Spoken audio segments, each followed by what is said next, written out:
The next session of SSC gold batch. ये SSC CGL specific batch है, new batch बिल्कुल। और इसमें हम डिस्कस करेंगे वो चीज़ें, वो सब्जेक्ट्स या वो सेक्शंस जो आप एसएससी में पाएंगे। आप सब जानते हैं एसएससी सीजीएल स्पेसिफिक बैच है, और इसमें आपके पास 4 मेजर सेक्शंस हैं: मैथमेटिक्स का, रीजनिंग का, इंग्लिश का और जीएस का। आई एम अभिषेक सुमन, मेरा नाम अभिषेक सुमन है, और मैं आपको जीएस का ही एक पार्ट करवाऊंगा जो रहेगा इंडियन हिस्ट्री का पार्ट। काफी सारे लोग हैं, है ना, जो ऑनलाइन आ चुके हैं, तो सारे के सारे लोग ऑनलाइन आ जाइए। सबसे पहले हम आपस में इंट्रोडक्शन कर लेंगे, एक दूसरे को जान लेंगे। ठीक है, यहाँ पे काफी सारे लोग हैं। Let's start the journey. Okay, let's start the journey. मैं इंडियन हिस्ट्री पार्ट आपको करवाऊंगा, जो जीएस का ही एक मेजर पार्ट रहेगा, जिसके आपको कुछ क्वेश्चंस मिलेंगे आपके जीएस वाले पार्ट में या जनरल स्टडीज वाले पार्ट में। सबसे पहले हम जानते हैं व्हाट इज हिस्ट्री। इतिहास क्या है। हम सब जानते हैं हिस्ट्री, ज्यादातर लोग हम 10th क्लास तक पढ़ते हैं, और 10th क्लास के बाद हम ज्यादातर हिस्ट्री को ऑप्ट नहीं करते हैं, ज्यादातर हिस्ट्री को छोड़ देते हैं, क्योंकि हम समझते हैं कि history is a difficult subject, history is a boring subject. इसमें डेट्स बहुत ज्यादा होती हैं जिनको याद करना बहुत मुश्किल होता है, ये बहुत ज्यादा वास्ट होता है ना। लेकिन अब वो सारी की सारी प्रॉब्लम्स, खासकर ये बोरिंग सब्जेक्ट है, ये वाली जो सारी की सारी प्रॉब्लम्स है आपकी, वो तुरंत सॉल्व आउट कर दी जाएंगी, तुरंत सॉल्व कर दी जाएंगी आज के बाद, है ना। ये जीएस में सबसे इंटरेस्टिंग सब्जेक्ट रहेगा और सबसे ज्यादा रोमांचक सब्जेक्ट भी रहेगा। इसमें हम बहुत सारी चीजें डिस्कस करेंगे जो आपको एग्जाम में हेल्प करेंगी, और आप एलिजिबल हो पाएंगे कि आप इजीली जो हिस्ट्री का सेक्शन आएगा आप उसको अटेम्प्ट कर सकें। चलिए हम शुरू करते हैं, और सबसे पहले ये जानते हैं व्हाट इज हिस्ट्री, इतिहास क्या है। हमारे बुजुर्गों ने, हमारे पूर्वजों ने, हमारे हिस्टोरियंस ने ऐसा हमें बताया है कि हिस्ट्री इज अ टेक्स्ट, इतिहास एक ऐसा ग्रंथ है जो हमें अतीत की घटनाओं के बारे में जानकारी देता है, या आप कह सकते हैं कि हमें इसमें क्या पढ़ना है, अपने पास्ट के बारे में। लेकिन सबसे अहम सवाल यह है, क्या अतीत में घटित हुई सारी की सारी घटनाएं इतिहास कहलाती हैं या हिस्ट्री कहलाती हैं? नहीं, ऐसा बिल्कुल नहीं है। हमारे हिस्टोरियंस ने ऐसा कहा है कि हिस्ट्री एक ऐसा टेक्स्ट, एक ऐसा ग्रंथ है जो हमें अतीत की उन घटनाओं के बारे में जानकारी देता है जो निश्चित तौर पर घटित हुई हैं, जो डेफिनेटली हुई हैं, जिसके होने के हमारे पास क्या है, कुछ सोर्सेज हैं, हमारे पास कुछ स्रोत हैं। उन्हीं को हम सिर्फ क्या कहेंगे, हिस्ट्री कहेंगे। बाकी वो चीजें या वो घटनाएं जो हमारे अतीत में हुई हैं, पास्ट में हुई हैं, लेकिन उनका हमारे पास कोई सोर्स नहीं है, उनको हम सिर्फ पास्ट कंसीडर करेंगे, उन्हें हम सिर्फ अतीत कहेंगे, उन्हें हम हिस्ट्री नहीं कह सकते हैं। कहने का मतलब हिस्ट्री एक ऐसा ग्रंथ है जो हमें अतीत की उन घटनाओं के बारे में बताता है जो निश्चित तौर पर हुई हैं, जो डेफिनेटली घटित हुई हैं। सबसे पहले जानते हैं हिस्ट्री।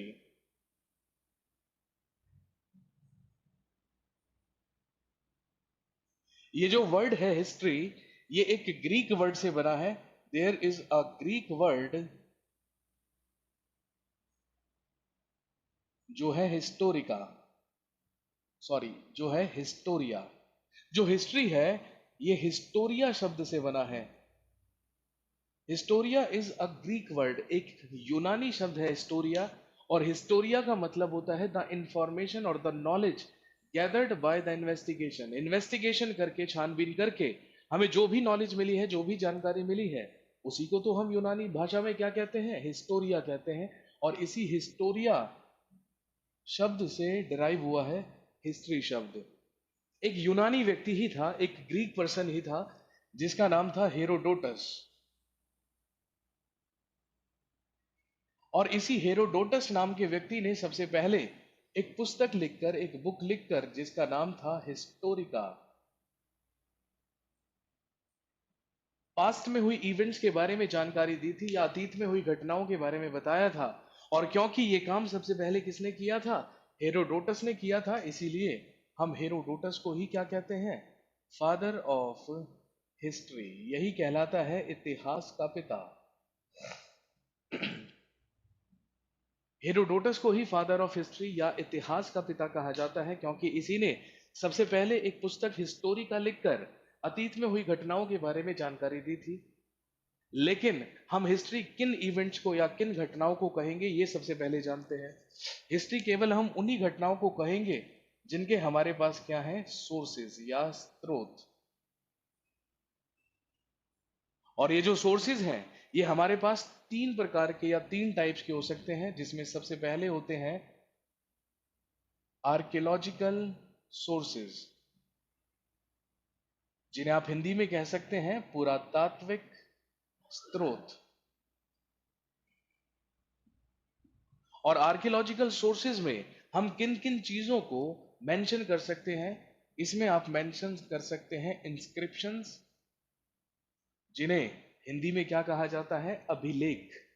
इसमें आप इंक्लूड कर सकते हैं मॉन्यूमेंट्स या स्मारक, कॉइन्स या सिक्के, स्टैचूज या मूर्तियां, और फॉसिल्स या अवशेष।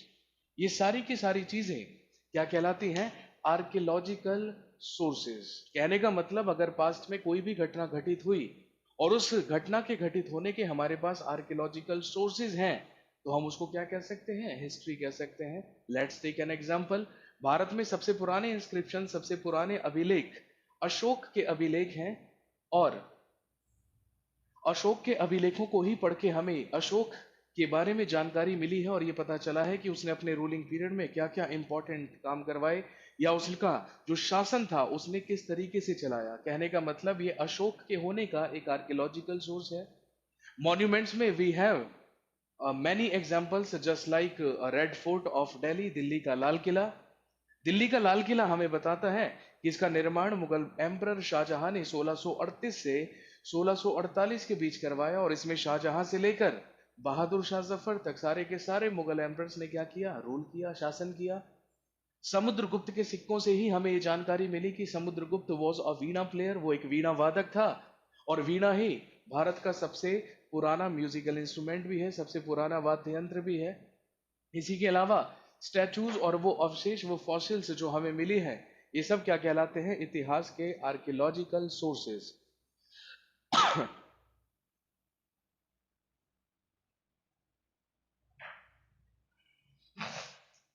इसके बाद दूसरे होते हैं लिटरेरी सोर्सेज, या जिनको आप हिंदी में कह सकते हैं साहित्यिक स्रोत। और लिटरेरी सोर्सेज दो प्रकार के हो सकते हैं, या तो ये धार्मिक होंगे, रिलीजियस,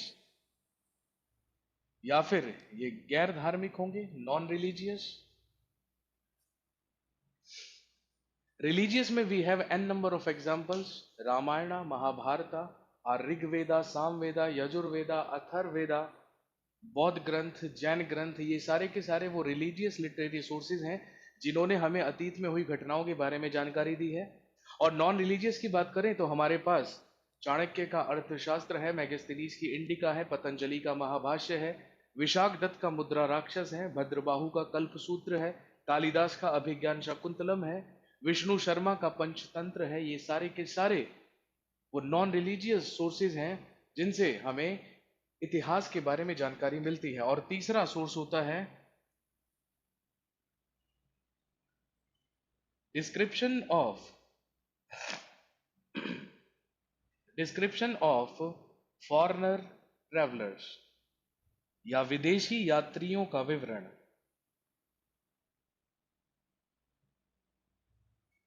विदेशी यात्रियों का विवरण। एंशियंट पीरियड से ही, प्राचीन काल से ही हमारे देश में कई सारे विदेशी यात्री आए, फॉरेनर ट्रैवलर्स आए। उन्होंने भारत में आकर कुछ टाइम स्पेंड किया और जमकर बखान किया किसके बारे में, हमारे देश के बारे में, जो एक अतीत में हुई घटनाओं का क्या है, सोर्स है, जिसको हम कहते हैं डिस्क्रिप्शन ऑफ फॉरेनर ट्रैवलर्स, या विदेशी यात्रियों का विवरण। तो दोस्तों, कहानी का सार ये, कहने का मतलब ये कि अगर अतीत में हुई कोई भी घटना इन तीनों कसौटियों में से किसी एक भी कसौटी से खरी उतर जाती है, तो we can call that history, उसको हम इतिहास कह सकते हैं। लेकिन अगर किसी घटना के होने के हमारे पास इन तीनों में से किसी भी तरीके के कोई सोर्सेज नहीं है, तो हम उसको सिर्फ पास्ट कहेंगे, सिर्फ अतीत कहेंगे, उसको हम हिस्ट्री नहीं कह सकते। ये है हिस्ट्री। कहने का मतलब हिस्ट्री एक ऐसा टेक्स्ट, एक ऐसा ग्रंथ है जो हमें अतीत के घटनाओं के बारे में जानकारी देता है, उन घटनाओं के बारे में जिनके हमारे पास क्या है, तीन तरीके के सोर्सेज हैं। ये हिस्ट्री शब्द हिस्टोरिया से बना है, जो कि एक यूनानी शब्द है, और एक यूनानी पर्सन हेरोडोटस ने ही अपनी पुस्तक हिस्टोरिका लिखकर अतीत में हुई घटनाओं के बारे में सबसे पहले जानकारी दी थी। इसीलिए हमने हेरोडोटस को ही कहा फादर ऑफ हिस्ट्री या इतिहास का पिता। आई होप कि आप समझ गए होंगे कि हिस्ट्री क्या है, इतिहास क्या है।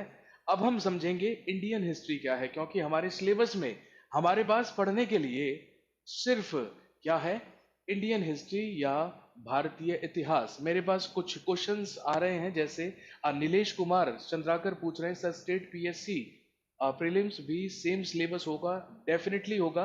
इंडियन हिस्ट्री का सिलेबस हर एग्जाम के लिए सेम है, बस जो क्वेश्चंस पूछने का लेवल है वो क्या हो जाता है, चेंज हो जाता है। अगर आप लोअर लेवल का एग्जाम देंगे तो डेफिनेटली उसका जो क्वेश्चन होगा वो लोअर लेवल का होगा। अगर आप स्टेट पीएससी देते हैं, यूपीएससी देते हैं, तो उसमें डेफिनेटली जो आपसे क्वेश्चन पूछा जाएगा वो आपसे हायर लेवल का पूछा जाएगा।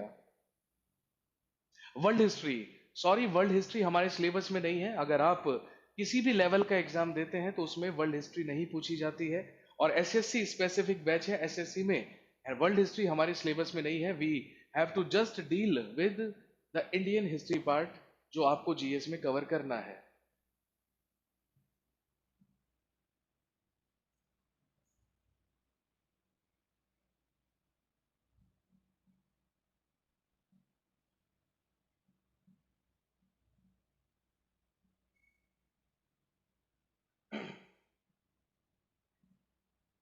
चलिए अब हम जानते हैं कि हमें इंडियन हिस्ट्री में क्या क्या चीजें हैं जो कवर करनी है।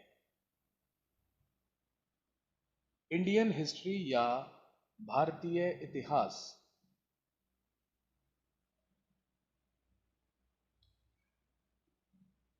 हमारे हिस्टोरियंस ने, हमारे इतिहासकारों ने भारतीय इतिहास को, इंडियन हिस्ट्री को तीन मेजर पार्ट्स में डिवाइड किया है। और ये तीन मेजर पार्ट्स हैं। सबसे पहला होता है एंशियंट इंडिया, या जिसको आप हिंदी में कह सकते हैं प्राचीन भारत। इसका दूसरा मेजर पार्ट होता है मेडिवल इंडिया,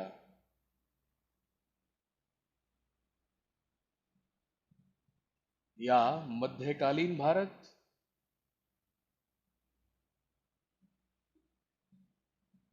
और इसका तीसरा मेजर पार्ट होता है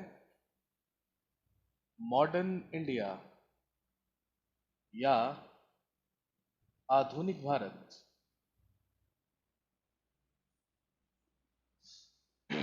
आपको याद होगा दोस्तों, जब हम सिक्स क्लास में पहुंचे थे तो we got NCERT books of history. हमें इतिहास की एनसीईआरटी की किताबें पढ़ने के लिए मिली थी स्कूल में। पूरा सिक्स क्लास में हमने पढ़ा था एंशियंट इंडिया या प्राचीन भारत। सेवन्थ क्लास में we have studied medieval India या मध्यकालीन भारत। और फिर एट्थ क्लास में हमने पढ़ा मॉडर्न इंडिया या आधुनिक भारत। ये तीन मेजर पार्ट्स हमने सिक्स सेवन्थ एट्थ क्लास में पढ़े थे। और उसके बाद फिर हमें इंडियन हिस्ट्री पढ़ने के लिए मिली इलेवेंथ और ट्वेल्थ क्लास में।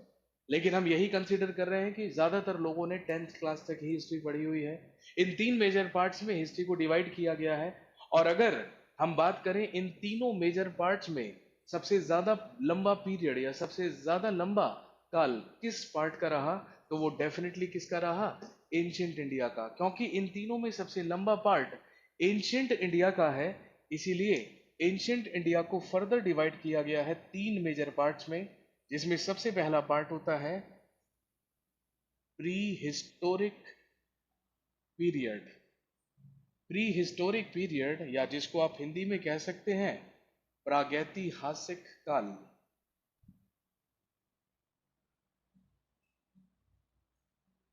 अगला होता है प्रोटो हिस्टोरिक पीरियड,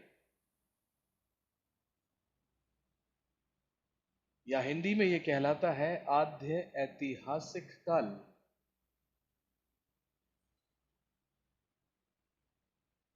और तीसरा होता है हिस्टोरिक पीरियड,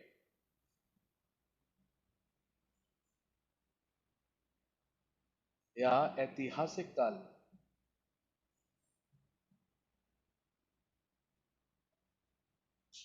अकेले एंशियंट इंडिया को, अकेले प्राचीन भारत को इन तीन मेजर पार्ट्स में क्या किया गया है, डिवाइड किया गया है, जिसमें है pre historic period, proto historic period और हिस्टोरिक पीरियड। सबसे पहले जानते हैं इन तीनों पीरियड्स का क्या मतलब है। प्री हिस्टोरिक पीरियड वो पीरियड है जिसके हमारे पास अवशेष मिले हैं, जिसके अवशेष हमारे पास हैं, फॉसिल्स हमारे पास हैं, लेकिन कोई भी रिटन सोर्स, कोई भी लिखित जानकारी इस पीरियड की हमें नहीं मिली है। और इसी बात से हमें पता चलता है कि उस समय मनुष्य ने लिपियों का या स्क्रिप्ट्स का आविष्कार नहीं किया था। उस समय हम मानव नहीं बल्कि आदि मानव हुआ करते थे। हमने पत्थरों को रगड़कर आग का आविष्कार किया, पत्थरों के ही औजार बनाकर जानवरों का शिकार करना शुरू किया। उस समय मनुष्य पूरी तरीके से असभ्य हुआ करता था, उसके अंदर कोई सिविलाइजेशन नहीं हुआ करती थी। हम बिल्कुल जानवरों की तरह ही रहा करते थे। हमने पढ़ना लिखना शुरू नहीं किया था। उसी पीरियड को हम क्या कहते हैं? Pre historic period. वैसे ही अगर हम प्रोटो हिस्टोरिक पीरियड की बात करें या आद्य ऐतिहासिक काल, तो ये वो पीरियड है जिसके हमें अवशेष फॉसिल्स मिले हैं, साथ में रिटन सोर्सेज लिखित जानकारियां भी मिली हैं। लेकिन उन रिटन सोर्सेज लिखित जानकारियों को हम आज तक भी पढ़ नहीं पाए हैं।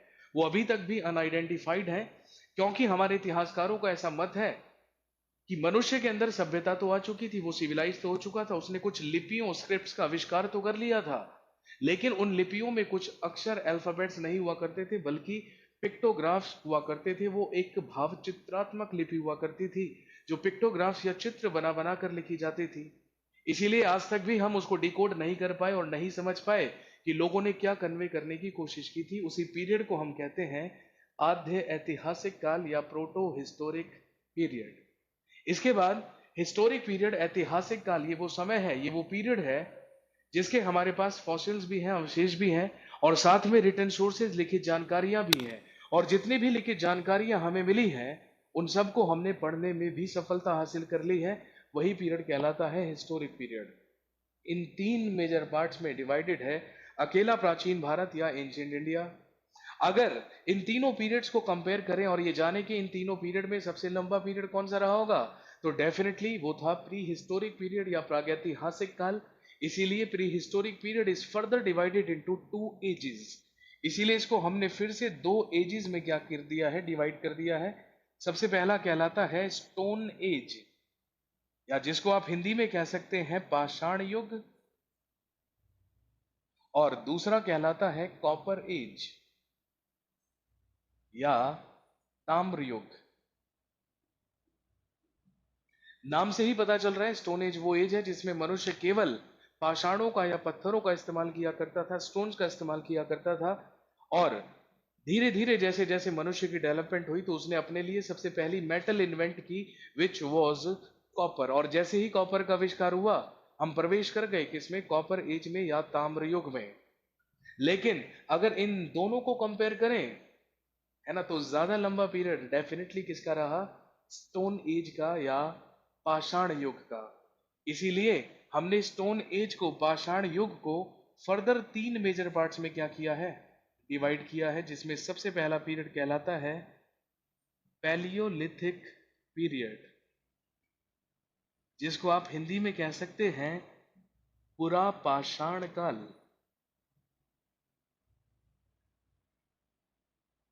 दूसरा होता है मेसोलिथिक पीरियड, जिसको आप कह सकते हैं मध्य पाषाण काल। और तीसरा होता है नियोलिथिक पीरियड, या जिसको आप कह सकते हैं नव पाषाण काल। इन तीन मेजर पीरियड्स में अकेला डिवाइडेड है क्या? Stone age. पैलियोलिथिक पीरियड पूरा पाषाण काल, मेसोलिथिक मध्य पाषाण काल, और नियोलिथिक पीरियड या नव पाषाण काल। अब हम सबसे पहले ये समझेंगे कि इन तीनों पीरियड्स में, है ना, क्या डिफरेंस है और इन तीनों पीरियड्स का क्या मतलब है ना। अब हम ये समझने की कोशिश करेंगे। Palaeolithic period is that period, पूरा पाषाण काल वो समय है जिसमें हम आदि मानव हुआ करते थे, और मनुष्य ने पत्थरों को रगड़कर आविष्कार किया था किसका? आग का। उस समय हमने पत्थरों के ही औजार बनाकर जानवरों का शिकार करना शुरू किया। कहने का मतलब उस समय मनुष्य एक हंटर हुआ करता था, एक शिकारी हुआ करता था। उसी पीरियड को हमने क्या कहा है? पैलियोलिथिक पीरियड या पुरा पाषाण काल। इसके बाद अगर मेसोलिथिक पीरियड या मध्य पाषाण काल की बात करें, तो मेसोलिथिक पीरियड वो समय है जिसमें मनुष्य के अंदर थोड़ी सी डेवलपमेंट हुई एंड ही स्टार्टेड डोमेस्टिकेशन, जिसमें मनुष्य ने पशुपालन की शुरुआत की। यही वो पीरियड है जिसमें मनुष्य ने डोमेस्टिकेशन शुरू किया या पशुपालन शुरू किया। और फिर नियोलिथिक पीरियड, नवपाषाण काल, ये वो समय है जिसमें मैन स्टार्टेड एग्रीकल्चर, जिसमें मनुष्य ने कृषि की शुरुआत की। यही कहलाते हैं Palaeolithic period, Mesolithic period and neolithic period. Indian history is divided into three major parts, that is ancient, medieval and modern. Ancient itself is divided into three parts: prehistoric period, प्रागैतिहासिक काल, प्रोटोहिस्टोरिक पीरियड, आद्य ऐतिहासिक काल and historic period, ऐतिहासिक काल। अकेले pre historic period को divide किया गया दो एजेस में, स्टोन एज और copper age. Stone age is further divided into three parts: palaeolithic, mesolithic and neolithic period.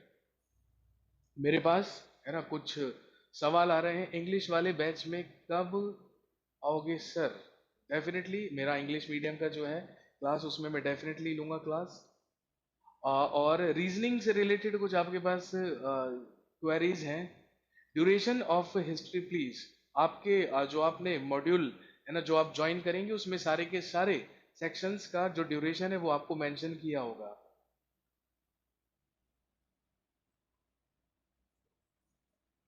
चलिए एनीवेज हम आगे बढ़ते हैं। हमने ये जान लिया कि हमें हिस्ट्री को किन पार्ट्स में क्या करना है, डिवाइड करना है, और किन पार्ट्स में डिवाइड करके उनको पढ़ना है। लेकिन उन्हें हम किन डेट्स के हिसाब से पढ़ेंगे, मैंने लगभग आधा बोर्ड भरा है ना। लेकिन अभी तक यहाँ पर कोई भी तारीख नहीं डाली है या कोई भी तिथि नहीं लिखी है। कहने का मतलब, जब तक हम यहाँ पर डेट्स नहीं लिखेंगे, जब तक हम यहाँ पर तारीख नहीं लिखेंगे, आप नहीं समझ पाएंगे कि हम एग्जैक्टली कितनी पुरानी बात कर रहे हैं। जस्ट फॉर एग्जाम्पल है ना, एक मासूम सा सवाल अगर मैं आपसे पूछूं कि बताइए गौतम बुद्ध का जन्म कब हुआ था, है ना, तो इसका एक सबसे डिप्लोमेटिक और सबसे इजी आंसर क्या हो सकता है? सर आज से बहुत साल पहले हुआ था।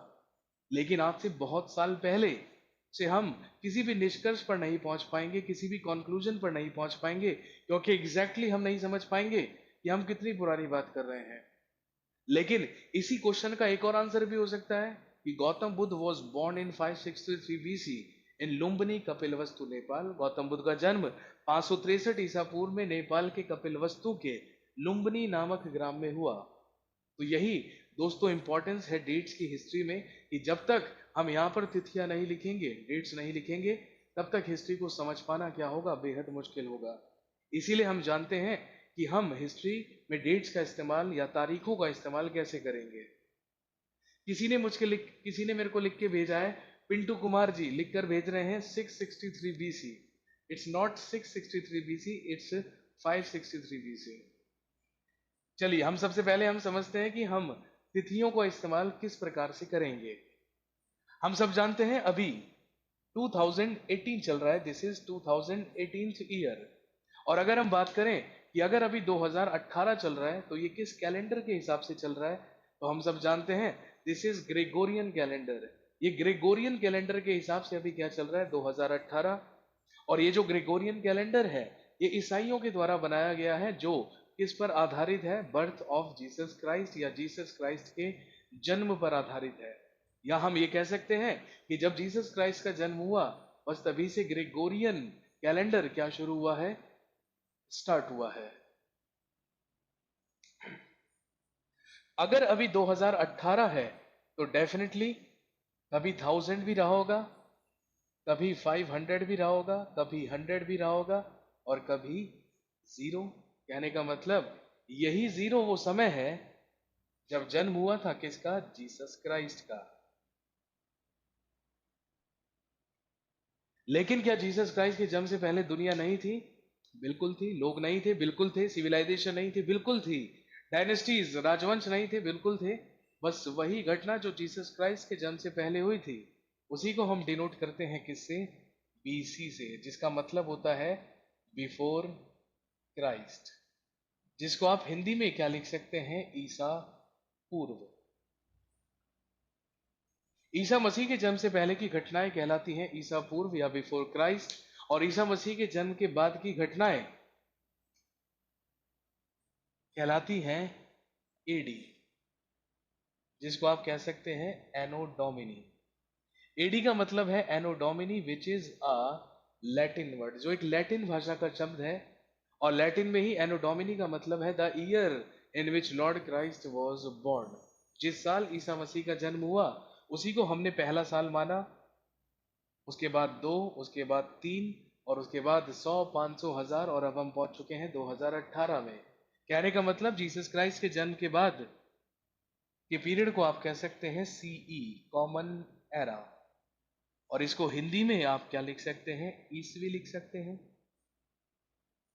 लेकिन वो सारी की सारी घटनाएं, वो सारे के सारे इवेंट्स जो हमें जीसस क्राइस्ट के बर्थ से पहले पढ़ने हैं, उसी को हम डिनोट करेंगे किससे, बीसी से।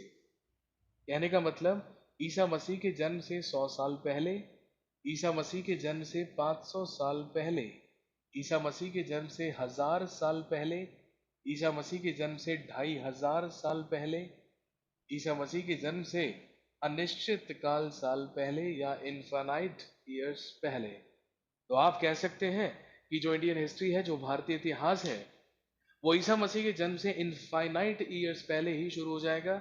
और सबसे पहले हम ट्रेवल करेंगे इनफाइनाइट ईयर्स से पहले से लेकर जीसस क्राइस्ट के बर्थ तक। कहने का मतलब जब हम यहां से यहां तक ट्रेवल करेंगे तो सारी की सारी जो तारीखें हैं, डेट्स हैं, वो क्या होंगी, डिक्रीज होंगी, वो घटते हुए क्रम में चलेंगी। लेकिन ध्यान रखें, ये कोई तिथि नहीं है। अगर मैंने यहाँ पर लिखा 2500 बीसी, तो मैंने कोई डेट नहीं लिखी, मैंने कोई तारीख नहीं लिखी, मैंने सिर्फ ये बताया कि अभी ईसा मसीह का जन्म होने में कितने साल बाकी हैं, 2500 साल। अब ईसा मसीह का जन्म होने में 1000 साल बाकी है, अब ईसा मसीह का जन्म होने में 500 साल बाकी है, अब 100 साल बाकी है। और ये है एडी, एनो डोमिनी, यहीं पर बर्थ हुआ किसका, जीसस क्राइस्ट का। और उसके बाद जैसे ही कॉमन एरा शुरू होगा, सारी की सारी डेट्स चलेंगी किसमें, इंक्रीजिंग ऑर्डर में या बढ़ते हुए क्रम में। उसके बाद बढ़ते हुए क्रम में क्या चलेंगी, डेट्स चलेंगी। फॉर एग्जाम्पल, अगर मैं आपसे कहूं कि गौतम बुद्ध का जन्म 563 बीसी में हुआ और उनकी डेथ 483 बीसी में हुई, तो इसका मतलब क्या है, गौतम बुद्ध कितने साल जीवित रहे, 80 साल, 80 ईयर्स। क्योंकि मैंने आपको ये बताया कि जब ईसा मसीह का जन्म होने में 563 साल बाकी थी तो जन्म हुआ था गौतम बुद्ध का, और जब ईसा मसीह का जन्म होने में 483 साल बाकी थी तो डेथ हुई थी गौतम बुद्ध की। और यही बात अगर हम कॉमन एरा में कहेंगे कि जलालुद्दीन मोहम्मद अकबर का जन्म सन 1542 में हुआ और मृत्यु 1605 में, तो यहाँ पर डेट इंक्रीज होगी क्योंकि ये कॉमन एरा है, क्योंकि ये ग्रेगोरियन कैलेंडर शुरू होने के बाद की घटना है। इसीलिए इसीलिए है ना, हम इन तरीकों से क्या करेंगे, डेट्स का इस्तेमाल करेंगे हिस्ट्री में। तो चलिए अब हम जानते हैं कि ये जो जितने भी हमने पीरियड्स लिखे हैं, इनको किन किन डेट्स के हिसाब से क्या करेंगे, हम कवर करेंगे और पढ़ेंगे।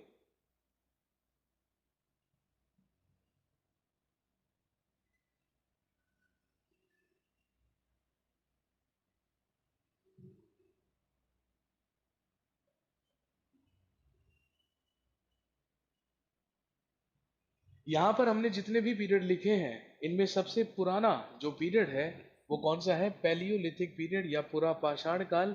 और पुरा पाषाण काल ईसा मसीह के जन्म से अनिश्चित काल पहले से ही क्या हो जाता है, स्टार्ट हो जाता है।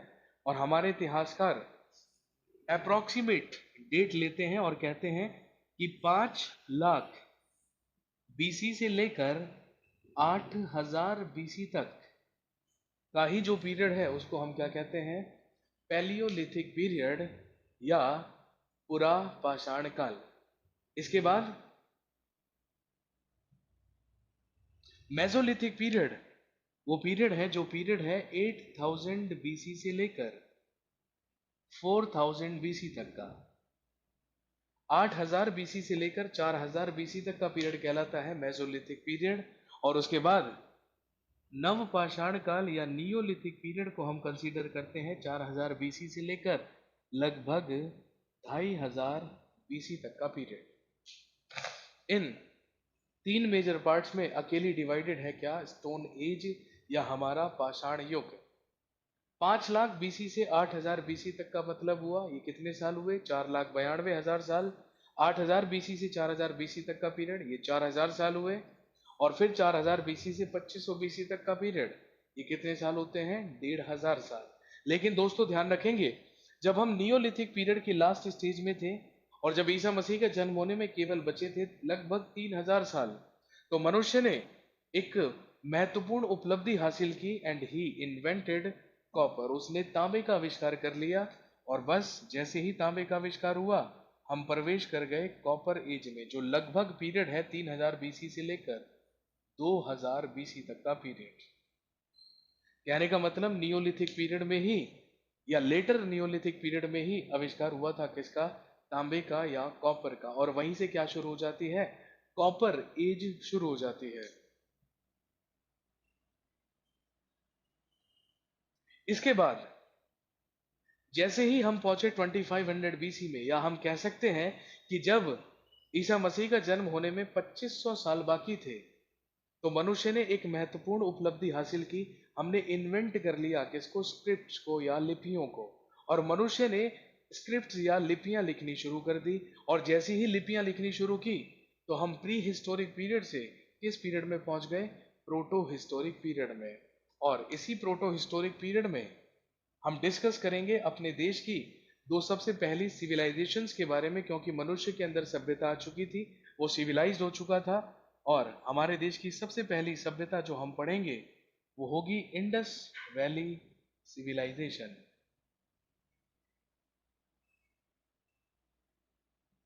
या सिंधु घाटी की सभ्यता।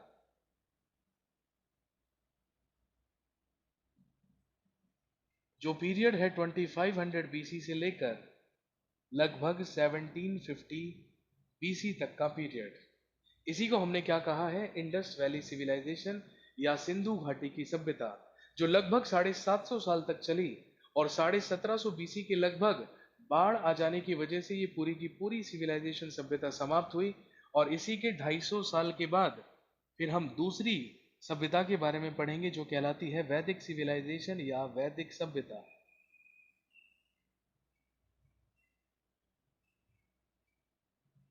और ये जो वैदिक सिविलाइजेशन है, ये जो वैदिक सभ्यता है, इसको पढ़ने का समय है 1500 BC से लेकर 600 BC तक का। लगभग 900 साल तक का जो पीरियड है उसको हम पढ़ेंगे वैदिक पीरियड में या वैदिक सभ्यता में। लेकिन एक और चीज हम ध्यान रखेंगे, इन बिटवीन क्या हुआ? इंडस वैली सिविलाइजेशन के लोगों ने ही कॉपर में टिन मिलाया और कॉपर में टिन मिलाकर क्या बना दिया? ब्रॉन्ज बना दिया। और क्योंकि इंडस वैली सिविलाइजेशन के ही लोगों ने क्या बनाया? ब्रॉन्ज बनाया। और ये कौन सा पीरियड है? Proto historic period. इसीलिए आप इसको ब्रॉन्ज एज भी कह सकते हैं। यही क्या कहलाता है? कांस्य युग। और यही कारण है कि इंडस वैली सिविलाइजेशन या सिंधु घाटी सभ्यता का ही दूसरा नाम क्या होता है? कांस्य युगीन सभ्यता या ब्रॉन्ज एज सिविलाइजेशन, क्योंकि इसी के लोगों ने ब्रॉन्ज का निर्माण किया था कॉपर में टिन मिलाकर। लेकिन जब ईसा मसीह का जन्म होने में बाकी थे 600 साल, 600 ईयर्स, तो 600 BC में मनुष्य ने अपने लिए सबसे महत्वपूर्ण धातु का आविष्कार किया, जो था आयरन, जो था लोहा। और जैसे ही आयरन का आविष्कार हुआ हम प्रवेश कर गए किसमें? आयरन एज में या लौह युग में। और आयरन एज में, लौह युग में जितनी भी लिपियां, जितनी भी स्क्रिप्ट्स लिखी गई, वो सारी की सारी हमारे द्वारा पढ़ ली गई। इसीलिए हमने इसको क्या कहा? हिस्टोरिक पीरियड या ऐतिहासिक काल। और इसमें हम पढ़ेंगे 600 BC से लेकर लगभग 712 AD तक का पीरियड। कहने का मतलब अकेले 1312 साल का पीरियड हमें पढ़ना है हिस्टोरिक पीरियड में या ऐतिहासिक काल में। तो दोस्तों, conclusion of the story is, कहने का मतलब ये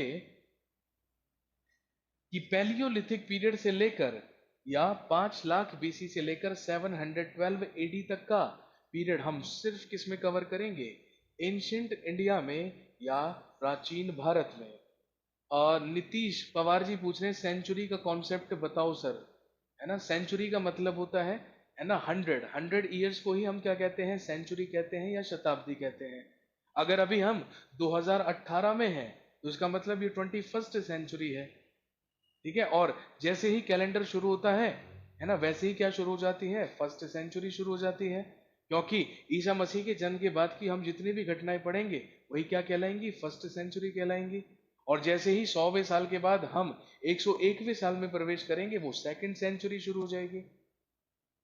सर, बीसी और एसी मीनिंग मैंने अभी थोड़ी देर पहले आपको लिखवाया था, है ना। बीसी और एसी नहीं होता है, बीसी और सीई होता है। बीसी का मतलब बिफोर क्राइस्ट है, और सीई का मतलब है कॉमन एरा। और एसी की जगह हम उसको एडी डिनोट करते हैं, उसको हम एडी कहते हैं, जो होता है एनो डोमिनी। ठीक है, पहले एक बारी मैं आपको ये बता देता हूं कि हमें हिस्ट्री का जो पार्ट है वो कहां तक कवर करना है। उसके बाद I am coming back to your questions, उसके बाद मैं आपके क्वेश्चंस के ही आंसर करूंगा। मुझे मालूम है उतावलापन ज्यादा है, क्योंकि है ना सारे के सारे लोग जीरो हैं हिस्ट्री में, आई नो दैट, ये मेरे को अच्छी तरीके से पता है। ठीक है, तो मैं आपके सारे के सारे सवालों का जवाब दूंगा। और अभी थोड़ी देर में है ना हम सिर्फ और सिर्फ, है ना, हम सिर्फ और सिर्फ सबसे पहले ये डिस्कस कर रहे हैं कि हमें हिस्ट्री को कहाँ से लेकर कहाँ तक पढ़ना है। अभी मैंने पढ़ाना स्टार्ट करा ही नहीं है एक्चुअली। अभी तो मैं आपको सिर्फ ये बता रहा हूँ कि आपको स्कूल में क्या पढ़ना था जो आपने नहीं पढ़ा। ठीक है, जिसकी वजह से आपको ये बैच ज्वाइन करना पड़ रहा है। ठीक है, क्योंकि ये कॉन्सेप्ट हमने स्कूल में कभी क्लियर नहीं करे, उसके बाद सेल्फ स्टडी में ये कभी क्लियर हुए नहीं, इसीलिए हमें कोचिंग में आना पड़ा। ठीक है, तो मैं बस वही आपको समझाने की कोशिश कर रहा हूँ। तो कहने का मतलब पैलियोलिथिक पीरियड से लेकर 712 एडी तक का ही पीरियड क्या कहलाता है, एंशिएंट इंडिया। और एक और चीज हम ध्यान रखेंगे, है ना, हम एक और चीज, नीतीश पवार जी कह रहे हैं कि 20th सेंचुरी क्यों नहीं बोलते। नीतीश पवार जी, है ना, मैं आपको एक चीज बताना चाहूंगा। अगर आपकी एज, है ना, मुझे सबसे पहले बताइए आप कितने साल के हैं, what is your date of birth. Nitish Pawar ji, what is your date of birth, आप कितने साल के हैं, आपकी एज क्या है ना। क्योंकि जो आपकी एज है, जस्ट फॉर एन एग्जाम्पल, है ना, अगर आपकी एज है 22, फॉर एग्जाम्पल आप 22 ईयर्स के हैं, ठीक है, और जैसे ही आप 22 ईयर्स कंप्लीट कर लेते हैं तो आप कौन से साल में लग जाते हैं, 23वें साल में। तो 22 से लेकर 23 साल के होने तक का जो पीरियड है ना, उसको आप क्या बोलेंगे कि आप 23वें साल में चल रहे हैं। उसको हम क्या कहेंगे, आप 23वें साल में चल रहे हैं। जैसे ही हमने, है ना, हम जैसे ही 2000 में पहुंचे, जब ईयर 2000 चल रहा था, तो हम 20th सेंचुरी क्या कर चुके थे, कंप्लीट कर चुके थे। ठीक है, अब 2000 से लेकर 2100 तक का जो पीरियड है ना, उसको हम 21st सेंचुरी कहेंगे, उसको हम 21वीं शताब्दी कहेंगे। नीतीश नीतीश पवार जी ने अपनी डेट ऑफ बर्थ लिखकर भेज दी है, और हमें यह भी पता चल गया है कि नीतीश पवार का बर्थडे आने वाला है 14th ऑफ अगस्त को, है ना। पाकिस्तान अपना इंडिपेंडेंस डे मनाएगा और नीतीश पवार जी अपना बर्थडे मनाएंगे। और दोस्तों, घबराने की कोई जरूरत नहीं है, यहाँ पर जितने भी लोग हैं उन सबको नीतीश पवार पार्टी भी देगा। ठीक है, और मैं आपसे पार्टी जरूर मांगूंगा। चलिए हम आगे चलते हैं, आगे बढ़ते हैं। हमारे हिस्टोरियंस ने हमें बताया है कि जो एंशिएंट इंडिया है, जो प्राचीन भारत है, इस पूरे के पूरे पीरियड में हमारे देश में जो हमें रूल पढ़ना है, जो शासन पढ़ना है, वो है Hindu rule in India, Bharat में हिंदू शासन। इस पूरे के पूरे पीरियड में ही भारत में शासन चलेगा, किसका, हिंदुओं का या हिंदूज का। क्योंकि हम सब जानते हैं हिंदू किसी धर्म का नाम नहीं है, हिंदू उन लोगों का नाम है जो सिंधु के पार रहने वाले लोग हैं, यानी कि हम लोग। हम सब जानते हैं सिंध में या उस पंजाब में जो अब पाकिस्तान में है, वहां पे एक पवित्र नदी बहती है जिसका नाम है सिंधु, और वही सिंधु हमारे देश की पहचान है। अगर हम बात करें, हमारे देश में अटैक करने वाले सबसे पहले विदेशी पर्शियंस थे या ईरान के लोग थे, और पर्शिया में बोली जाती थी पर्शियन या फारसी भाषा, और फारसी भाषा में सा का उच्चारण नहीं होता है। और क्योंकि सा का उच्चारण नहीं होता है, इसीलिए पर्शियंस कहा करते थे कि एक मुल्क है, एक देश है जो एक नदी के पार बसा हुआ है, जिस नदी का नाम है इंदु नदी, और उस मुल्क का नाम है हिंदुस्तान। तो सिंधु से ही वो नदी क्या कहलाई, इंदु, और इंदु से ही हमारा देश कहलाया हिंदुस्तान। वही हिंदुस्तान मॉडिफाई होकर हिंदुस्तान बना, और हिंदुस्तान से ही हम क्या कहलाए, हिंदू कहलाए। पूरा का पूरा एंशिएंट इंडिया में, है ना, हम सिर्फ क्या पढ़ेंगे, हिंदू रूल इन इंडिया या भारत में हिंदू शासन। लेकिन जैसे ही हम पहुंचेंगे 712 एडी में, 712 ईस्वी में, तो 712 ईस्वी में भारत में सबसे पहला मुस्लिम अटैक होगा अरब से, जो करेगा मोहम्मद बिन कासिम। क्योंकि हम सब जानते हैं 6th सेंचुरी में, है ना, जन्म होगा अरब में हजरत मोहम्मद साहब या पैगंबर मोहम्मद साहब का, जो इस्लाम धर्म की स्थापना करेंगे। और अरब से ही दुनिया के अलग अलग देशों में अलग अलग मुस्लिम रूलर्स को भेजा जाएगा इस्लाम धर्म का प्रचार करने के लिए। और भारत में सबसे पहले आकर मुस्लिम अटैक करेगा मोहम्मद बिन कासिम।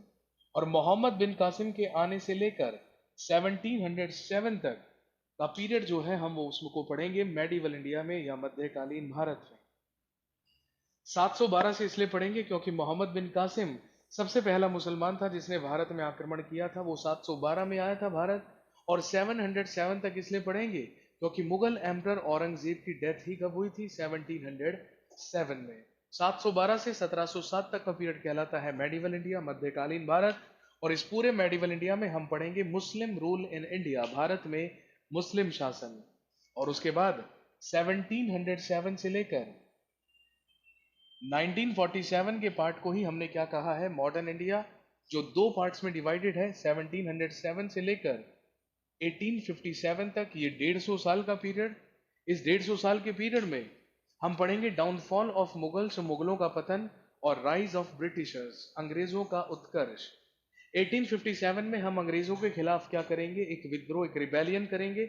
और उसके बाद का जो 90 साल का पीरियड है वो कहलाएगा इंडियन नेशनल मूवमेंट या भारतीय राष्ट्रीय आंदोलन। औरंगजेब की डेथ से लेकर हमारी आजादी तक 1947 तक हम पढ़ेंगे मॉडर्न इंडिया। और फिर 1947 से लेकर 1964 तक का भी पार्ट हम इंडियन हिस्ट्री में कवर करते हैं, जिसको हम कहते हैं कंटेम्परेरी इंडिया या समकालीन भारत। कंटेम्परेरी इंडिया या समकालीन भारत जो हमें पढ़ना होता है हमारी आज़ादी से, हमारी फ्रीडम से, 1947 से। और ये हम पढ़ते हैं 1964 तक। और 1964 तक ही क्यों पढ़ते हैं?